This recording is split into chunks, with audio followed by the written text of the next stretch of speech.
अगला आता है आपका slide show tab. Slide show mainly काम में लिया जाता है प्रेजेंटेशन को स्टार्ट करने के लिए। जो हमारा स्लाइड शो है, प्रेजेंटेशन है, उसको शुरू करने के लिए जो यूज में लिया जाने वाला टैब है वो कौन सा? Slide show. अब कि सर मैं करंट स्लाइड से ओपन स्टार्ट करना चाहता हूँ, या मैं फर्स्ट स्लाइड से स्टार्ट करना चाहता हूँ, या मैं कुछ सेलेक्टेड स्लाइड को ही प्रेजेंटेशन में शो करना चाहता हूँ, तो वो ऑप्शंस आपको यहाँ पर दिखाई देंगे। ये देखिए, from beginning, from current slide, present online, custom slide show.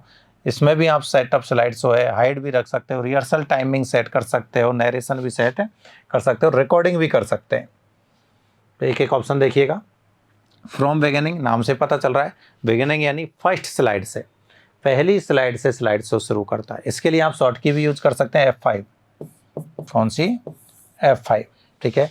From current slide कि सर 50 स्लाइड थी, अभी स्क्रीन पर मैंने 28 ओपन की हुई है और मैं चाहता हूँ 28 से ही प्रेजेंटेशन स्टार्ट हो, स्लाइड शो स्टार्ट हो, तो उसके लिए आप यूज करेंगे फ्रॉम करंट स्लाइड। तो इसके लिए भी आप शॉर्ट की यूज करें, शिफ्ट प्लस F5 यूज कर सकते हैं, शिफ्ट प्लस F5 यूज कर सकते हैं। वर्तमान में जिस स्लाइड पर कार्य कर रहे हैं उस स्लाइड से स्लाइड शो शुरू करने के लिए। Broadcast slide show, slide show को वेब ब्राउज़र पर प्रदर्शित करने के लिए। वेब ब्राउज़र यानी आपको ऑनलाइन कोई प्रेजेंटेशन देना है तब आप इस ऑप्शन का यूज कर सकते हैं। Custom slide show, presentation file की सभी स्लाइडों में से केवल सेलेक्टेड स्लाइड या स्लाइड का क्रम बदलकर स्लाइड शो शुरू करने के लिए। ये 50 स्लाइड हैं, लेकिन मैं उनमें से सर कुछ 20-25 सेलेक्टेड स्लाइड को ही प्रेजेंटेशन में दिखाना चाहता हूं, तो उसके लिए आप किसका यूज करेंगे? कस्टम स्लाइड शो का। आगे देखें, सेटअप स्लाइड शो, ये वाला ऑप्शन आपके पास में। स्लाइड शो को एडवांस ऑप्शन सेट कर सकते हैं, जैसे कियोस्क मोड, ठीक है। कियोस्क मोड मतलब डिस्प्ले पर आप किस प्रकार से दिखाना चाहते हैं उसको भी आप सेट कर सकते हैं। हाइड कर सकते हैं, प्रेजेंटेशन से वर्तमान स्लाइड को छुपाया जा सके। इस पर क्लिक कर दो तो जो स्क्रीन पर स्लाइड है वो प्रेजेंटेशन में शो नहीं होगी। नेक्स्ट, रिहर्सल टाइम, इसमें प्रेजेंटेशन के स्लाइड का पूर्वाभ्यास कर सकते हैं, यानी कि आपको पता होता है प्रेजेंटेशन के दौरान कि कौन सी स्लाइड को शो करने में मुझे कितना समय लग रहा है।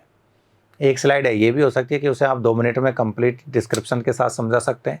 एक स्लाइड वो भी हो सकती है जिसमें आपको समझाने में 15 से 20 मिनट भी लग सकते हैं। तो वो हुआ, आपने प्रेजेंटेशन से पहले प्रत्येक स्लाइड के लिए एक टाइम निर्धारित किया कि इस स्लाइड के लिए मुझे इतना टाइम चाहिए, इस स्लाइड के लिए मुझे इतना टाइम चाहिए, और वो आपने सेट किया। तो ये होगी आपकी रिहर्सल, प्रेजेंटेशन से पहले की तैयारी और प्रत्येक स्लाइड को समय सेट करना। तो वो ही टाइम आपका क्या कहलाता है? रिहर्सल टाइमिंग कहलाता है। प्रत्येक स्लाइड पर लगने वाले समय को रिकॉर्ड किया जाता है और भविष्य में कभी भी स्लाइड शो को स्वचालित रूप से चलाकर समय की बचत कर सकते हैं। उससे जब कभी भी आप प्रेजेंटेशन दोगे आपको स्लाइड के अकॉर्डिंग टाइम पता होता है।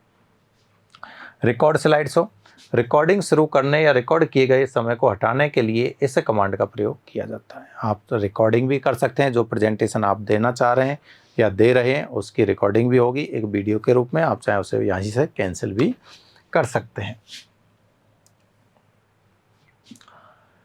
नेक्स्ट आता है रिजोल्यूशन। रिजोल्यूशन होता है जब आप वीडियो देखते हो तो उसमें भी ऑप्शंस आपको मिलते हैं। यूट्यूब पर भी आप वीडियो देखते हैं या मोबाइल ऐप में भी देखते हैं, तो किस क्वालिटी के साथ आप देखना चाहते हैं, तो वो होता है आपका रिजोल्यूशन, या एक स्क्रीन पर समाहित होने वाले पिक्सल्स की संख्या, number of pixels at a time on screen. Screen पर सिंगल टाइम में कितने पिक्सल्स आ सकते हैं, वो जो संख्या है पिक्सल्स की संख्या, वो आपकी क्या कहलाएगी? रिजोल्यूशन कहलाएगी।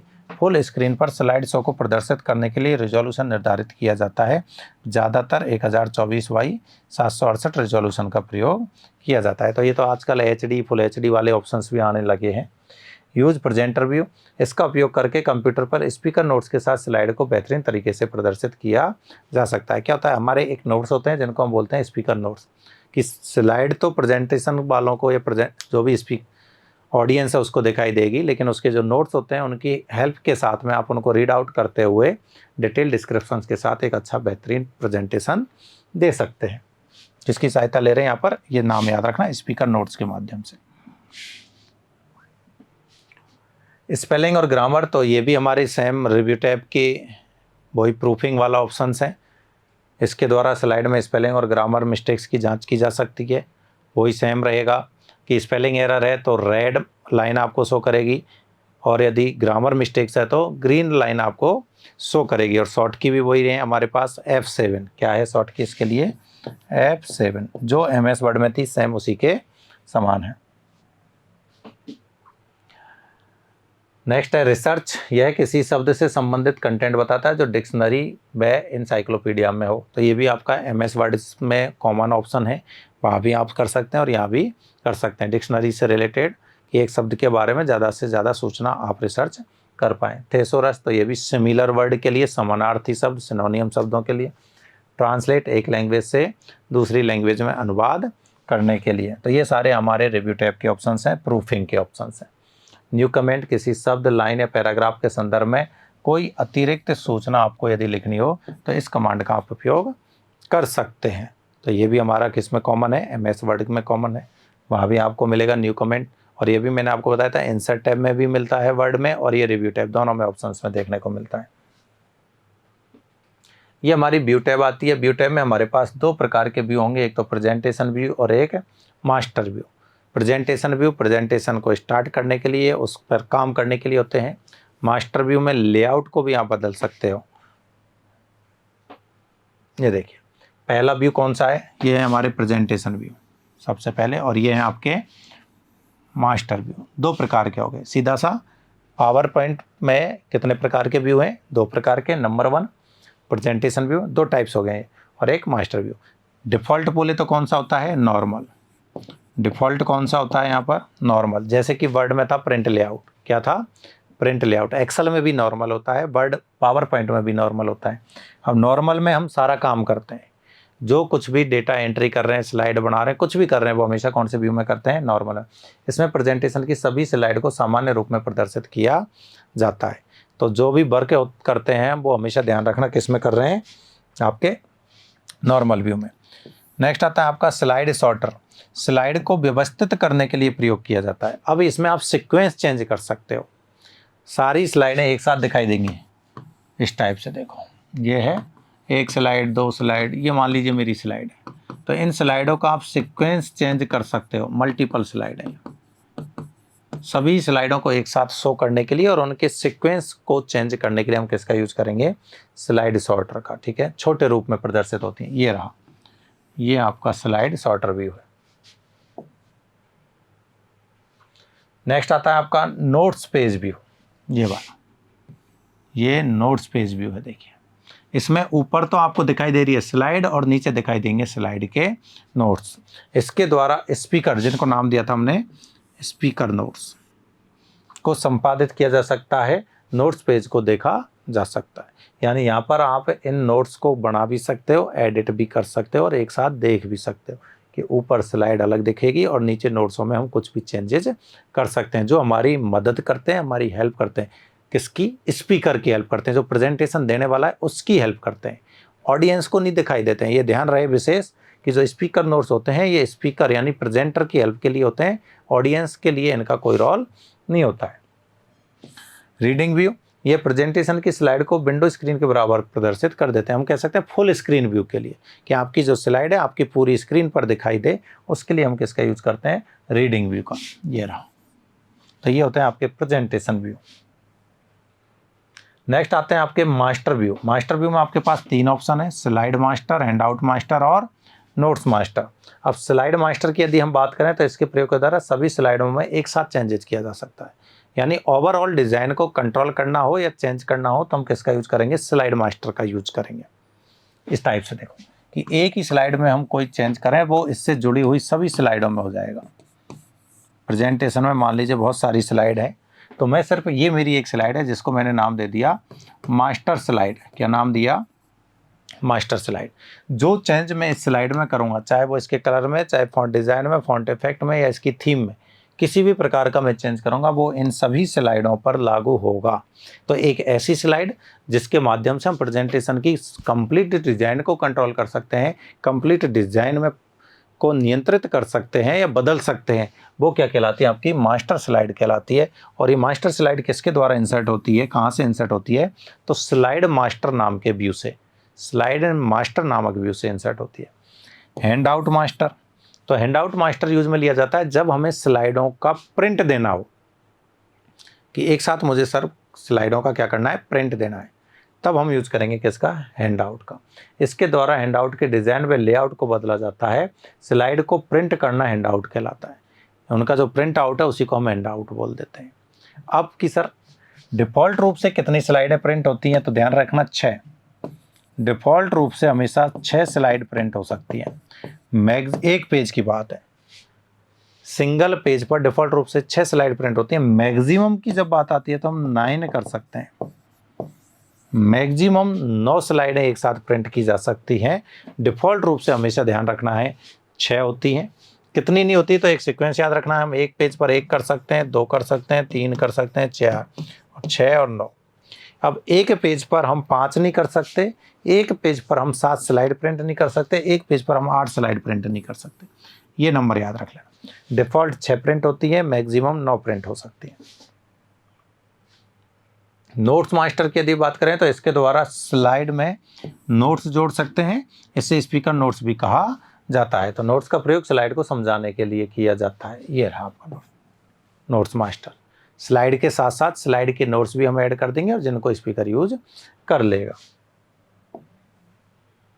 नेक्स्ट आता है रोलर।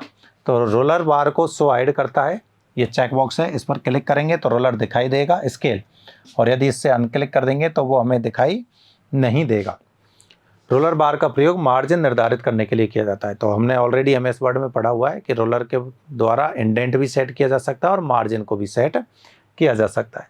ग्रिड लाइन, ये रहा आपका ग्रिड लाइन का ऑप्शन। क्लिक करेंगे तो ग्रिड लाइन यानी जो ग्राफिकल वर्क होता है उसके लिए लाइनें शो करेंगे, अदरवाइज शो नहीं करेंगे। सभी स्लाइड पर बैकग्राउंड के रूप में क्षैतिज व ऊर्ध्वाधर रूप में हल्के काले रंग की रेखाएं प्रदर्शित करता है, जिस प्रकार किसी ग्राफ बुक में होती हैं। ऐसे 4 लाइन वाली कॉपी समझ सकते हो। तो ये जो लाइनें होती हैं ये हमारी क्या कहलाती हैं, ग्रिड लाइन कहलाती हैं। जूम, इसके द्वारा जूम डायलॉग बॉक्स को ओपन किया जाता है, जिसके प्रयोग से डॉक्यूमेंट्स के जूम साइज को निर्धारित किया जा सकता है। ऑलरेडी मिनिमम आपको बता ही चुके हैं 10% और मैक्सिमम होता है ये 400%। अब पावर पॉइंट में डिफ़ॉल्ट होता नहीं है, फिर भी यदि आपको याद रखना पड़ेगा तो 69% या फिर 72%, क्योंकि स्क्रीन की साइज के अनुसार डिफ़ॉल्ट जूम की साइज में भी चेंज देखने को मिलते हैं। समान तौर पर डिफ़ॉल्ट रूप से 69 या 72% जूम साइज यूज में ली जाती है। फिट टू विंडो, यदि आपकी जो स्लाइड है उसको पूरी विंडो पर फिट दिखाई देना है, जो एक्टिव विंडो आपके सामने है उस पर दिखाई रखना है, तो आप किसका यूज करेंगे, फिट टू विंडो का यूज करेंगे। ये रहा ऑप्शन। स्लाइड को विंडो स्क्रीन के बराबर जूम कर देता है, ऑटोमेटिक जूम हो जाएगी और आपकी विंडो के बराबर दिखाई देगी। कलर, आपकी सर कलरफुल दिखानी है, ब्लैक वाइट प्रेजेंटेशन, तो आप उसका भी यूज कर सकते हैं। ये देखिए colourful, grey scale and black and white, 3 option है। प्रेजेंटेशन को रंगीन मोड में प्रदर्शित करने के लिए, प्रेजेंटेशन को ग्रे स्केल मोड में प्रदर्शित करने के लिए ग्रे स्केल, एंड प्रेजेंटेशन को ब्लैक एंड वाइट रंग में भी प्रदर्शित करने के लिए। 3 ऑप्शन हमारे पास यहाँ पर ही अवेलेबल होते हैं। नेक्स्ट है न्यू विंडो भी ओपन कर सकते हैं। सेम प्रेजेंटेशन की, जो प्रेजेंटेशन हम काम कर रहे थे उसी की एक और विंडो सेम वर्तमान में ओपन प्रेजेंटेशन फाइल के समान कंटेंट का एक अन्य duplicate power point window open हो जा सकता है। यानी एक तो था, उसका डुप्लीकेट एक और तैयार हो गया, 2 प्रेजेंटेशन हो गए सेम कंटेंट के साथ में। दूसरा है अरेंज ऑल। दूसरा क्या है, अरेंज ऑल। यह सभी ओपन पावर पॉइंट विंडो को एक साथ प्रदर्शित करता है। जितनी भी विंडो हैं उन सबको हमें स्क्रीन पर एक साथ दिखाना है। यहाँ से न्यू विंडो से मान लीजिए आपने 10 विंडो ओपन की हैं और 10 के 10 को एक साथ आपको स्क्रीन पर शो करना है, तो आप अरेंज ऑल पर क्लिक करें। जिसको ज़्यादा साइज में दिखाना है उसको अलग, कम में दिखाना चाहते हैं उसको अलग। और दिखाने के लिए एक और तरीका है आपका कैस्केड। कैस्केड में क्या होगा, यह ओपन विंडो को स्क्रीन पर ओवरलैप करता है ऊपर नीचे, इस टाइप से। देखो ये ओवरलैप है, 1 विंडो, 2 विंडो और ये 3 विंडो, यानी एक ऊपर वाली एक पीछे वाली, आगे पीछे ओवरलैप करने का काम करता है। स्विच विंडो, अब आप कौन सी विंडो में स्विच करना चाहते हो, यहाँ आपको नंबर वाइज आ जाएंगी, विंडो 1, विंडो 2, विंडो 3। उसके माध्यम से आप क्या कर सकते हो, एक विंडो से दूसरी विंडो में जा सकते हो। जब एक से अधिक पावर पॉइंट विंडो ओपन हो तो एक पावर पॉइंट विंडो से किसी दूसरे पावर पॉइंट विंडो में स्विच किया जाता है। एक पावर पॉइंट विंडो से दूसरे पावर पॉइंट विंडो में ट्रांसफ़र किया जा सकता है। और लास्ट कमांड आपकी बचती है एक मैक्रोस। क्या है, मैक्रो, जिसके लिए भी मैं ऑलरेडी आपको शॉर्ट की भी बताई है एमएस वर्ड में, और ये भी बताया रिकॉर्डिंग से रिलेटेड इसका काम है कि आप इससे क्या कर सकते हैं, जो भी काम कर रहे हो उसको रिकॉर्ड कर सकते हो और उसका बार बार यूज होता है, वहाँ उसका इस्तेमाल किसी भी शॉर्ट की असाइन करने के कर सकते हैं। देखिए माइक्रोसॉफ्ट पावर पॉइंट में कोई कार्य जिसकी बार बार आवश्यकता पड़ती है, उस कार्य को करने में बहुत ज़्यादा समय लगता है, तो उस कार्य को मैक्रोस के द्वारा करके शॉर्टकट कीज के रूप में बदला जा सकता है, जिससे वह कार्य बहुत ही कम समय में हो जाएगा। यानी आपने एक बार जो काम किया उसको एक तरीके से आपने रिकॉर्ड कर लिया कीबोर्ड के माध्यम से, लेआउट के माध्यम से, और उसको एक शॉर्ट की असाइन कर दी। अब दोबारा यदि सेम काम आपको करना पड़ रहा है तो आपको पूरा काम करने की ज़रूरत नहीं है, जो शॉर्ट की आपने मैक्रोस के माध्यम से असाइन की थी उसी शॉर्ट की को प्रेस कर दीजिए, वो उस कंप्लीट काम आपका क्या होगा, रिपीट हो जाएगा, तो बार बार करने की ज़रूरत नहीं होगी। तो ये कुछ कमांड फंक्शंस आपके पावर पॉइंट में यूज़ होने वाले थे, जो वर्ड और एक्सेल के अतिरिक्त थे, कुछ कॉमन थे, तो ध्यान रहे इतना सा ही है आपका पावर पॉइंट। स्लाइड बनाना, स्लाइडों का प्रिंट देना, उसमें किस प्रकार से स्पीकर नोट डालना, किस प्रकार से मास्टर स्लाइड इंसर्ट करना, और कुछ भी नहीं है, सिंपल पावर पॉइंट है। धन्यवाद दोस्तों।